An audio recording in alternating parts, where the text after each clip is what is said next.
Thanks for sticking with us here at 7:30. We're coming to you tonight with another scary incident involving an airplane. If you haven't heard the news yet, today a Delta plane flipped upside down while landing in Toronto from Minneapolis and crashed there on the runway.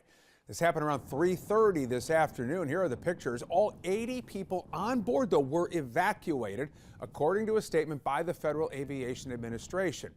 Our Dedrick Russell got the chance to speak with aviation expert Colonel Jay Joseph about the incident.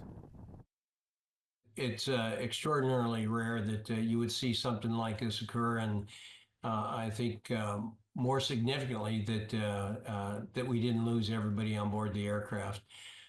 For a transport category airplane to actually turn over on the runway on landing is very rare. It has happened, but nevertheless, it's remarkable what the survivability of it, at least that we realize at this point.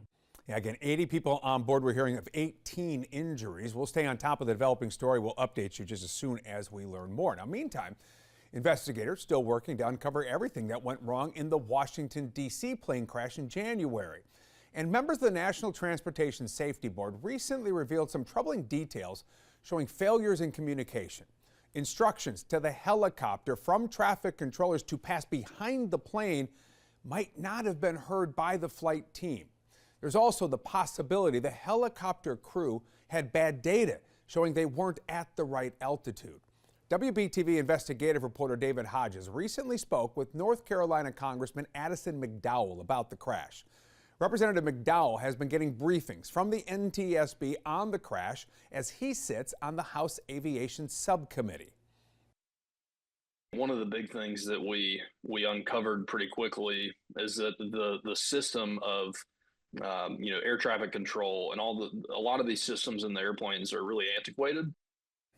Yeah, it turns out there are a lot of technology systems that air traffic controllers rely on that are antiquated and unsustainable.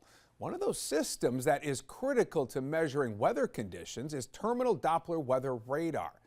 The last commercial plane crash caused by wind shear happened in Charlotte in 1994.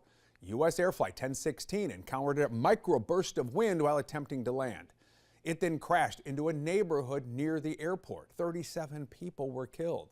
The same year, the FAA started a program to install terminal Doppler weather radar systems in cities with the country's biggest airports. When the crash happened, Charlotte didn't yet have a system installed.